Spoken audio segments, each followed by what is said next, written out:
৫৪ রকম আন্তর্জাতিক জাতির বাস অরোভিলেতে। ১৯৬৮ সালের ২৮ ফেব্রুয়ারি ৫,০০০ জন নাগরিকের উপস্থিতিতে আন্তর্জাতিক মানের একটি স্থান গঠিত হয়েছিল, যেখানে সবকিছুর ঊর্ধ্বে স্থান পাবে মানবিকতা। জাতি, ধর্ম, বর্ণ, রাজনীতির বাইরে গিয়ে পৃথিবীর যে কোনো প্রান্তের মানুষ, নারী পুরুষ নির্বিশেষে এখানে থাকতে পারবেন, এমনই পরিকল্পনা করে নির্মিত হয়েছিল অরোভিলে। মানবতাবাদকে গুরুত্ব তথা প্রাধান্য দেবার উদ্দেশ্যেই গঠিত হয়েছিল তামিলনাড়ুর পন্ডিচেরির অদূরে এই টাউনশিপ।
১৯৩০ সালে মাদার এই ভাবনার রূপকার।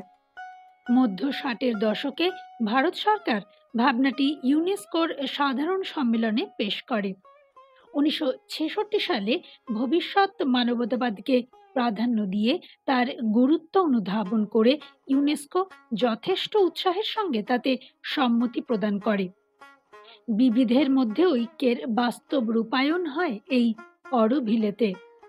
আন্তর্জাতিক স্তরে এই ভাবনার একমাত্র সফল রূপায়ণ এবং ক্রমান্বয়ে অন্বেষণের একমাত্র স্থান এই অরোভিলে।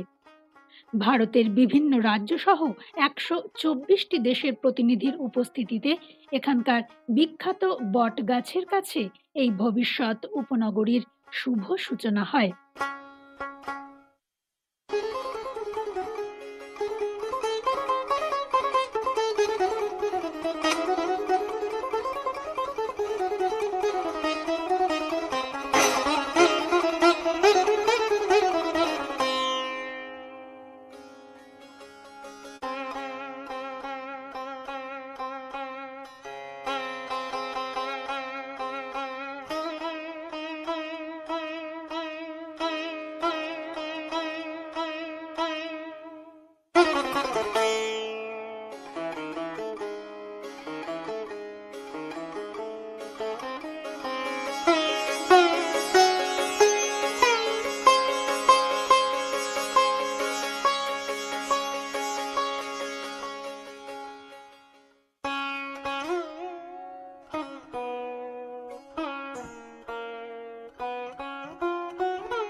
মাদার তার জীবিতকালে বেশ কয়েকটি অনুষ্ঠানে নিজেই প্রাচীন মিশরে আগের অবতারের কথা বলেছিলেন। অরোভিলে এবং ১৩৬৯ থেকে ৭৫ খ্রিস্টপূর্বাব্দে উচ্চ মিশরের আমেনহোটেপ ৪ আকেনাটেন দ্বারা নির্মিত দিগন্তের শহরের মধ্যে তুলনা করা যায়। অরোভিলের মতো আকেনাটেনের নতুন শহরটি চিরন্তন সত্যের মা এটা সেবায় নিবেদিত ছিল। অরোভিল চার্টার এবং আকেনাটেন শহরে আবিষ্কৃত একটি শিলালিপির মধ্যে সাদৃশ্য দেখে অনেকেই বিস্মিত হয়েছেন। শিলালিপিটিতে লেখা ছিল, এই যে জায়গাটা কোনো রাজপুত্রের, কোনো দেবতার নয়, কেউ এর মালিক নয়, এটা সবার জায়গা, পৃথিবী তাতে আনন্দ পাবে, এতে অন্তর খুশি হবে। আবার অরোভিলেতে লেখা রয়েছে, অরোভিল বিশেষ করে কারোরই নয়, অরোভিল সমগ্র মানবতার অন্তর্গত, অরোভিল অতীত এবং ভবিষ্যতের মধ্যে সেতু চায়। মনে করা হয় পন্ডিচেরিতে আসার আগেই মায়ের চেতনায় অরোভিলের ধারণাটি সুপ্ত ছিল, তবে দুটি গুরুত্বপূর্ণ ঘটনা ঘটার আগে তা সুনির্দিষ্টভাবে উপলব্ধি করা যায়নি। প্রথমটি ছিল ১৯১৪ সালের মার্চ মাসে শ্রী অরবিন্দের সাথে তার সাক্ষাৎ। দ্বিতীয়টি ফেব্রুয়ারি ১৯৫৬-এর অতিরিক্ত বংশোদ্ভূত সুপ্রিমেন্টাল ডিসেন্ট, যা অরবিন্দের সঙ্গে তার সহযোগিতার কারণে সম্ভব হয়েছিল। অরোভিলের নির্বাচিত প্রতীকটি ছিল ৫টি ভাগে বিভক্ত একটি বৃত্ত। কারো কারো কাছে ৫টি বিভাগ শ্রী অরবিন্দ কর্তৃক বর্ণিত সার্বজনীন মহাশক্তির ব্যক্তিত্বের প্রতিনিধিত্ব করে, যার মধ্যে তার আনন্দের ব্যক্তিত্ব রয়েছে, যা পৃথিবীতে এখনো প্রকাশিত হয়নি। আবার অনেকে এতে প্লুমেরিয়া ফুলের ৫টি পাপড়ি দেখেছেন, যার নাম দিয়েছেন মাদারের মনস্তাত্ত্বিক পরিপূর্ণতা।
নতুন শহরের পরিকল্পনা হয়েছিল গ্যালাক্সি ডিজাইনের মতো, যা মহাজাগতিক তাৎপর্য প্রতিফলিত করে।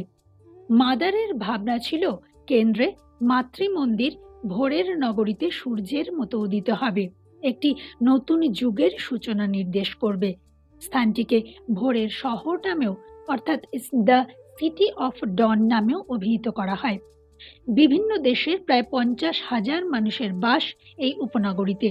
একেবারে কেন্দ্রে রয়েছে মাতৃমন্দির, তার চারপাশে সাজানো বাগান এবং জলাশয়। গোটা চত্বরের ৫ কিলোমিটার জায়গা জুড়ে রয়েছে সুবিস্তৃত অরণ্যভূমি, যেখানে বিভিন্ন রকম গাছের নমুনা সংগ্রহ করা হয়ে থাকে। ৪,৯৪২ একর জমির ওপর গঠিত হয়েছে এই উপনগরী। মাতৃমন্দিরের চারপাশে রয়েছে ১২টি পাপড়ি এবং ১২টি বাগান। ভারতের ২৩টি রাজ্য তথা বিশ্বের ১২১টি দেশ থেকে মাটি এনে এই স্থানের পত্তন হয়েছিল। রয়েছে একটি অত্যাধুনিক মানের অ্যাম্ফি থিয়েটার। শান্তি এবং আধ্যাত্মবাদের সহাবস্থান এই অরোভিলেতে।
सत्यमयी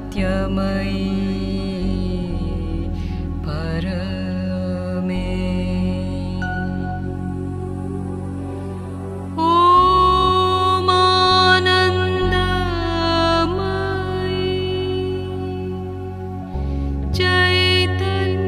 चैतन्यमयी सत्यमयी परमे ॐ आनन्दमयी चैतन्यमयी सत्यमयी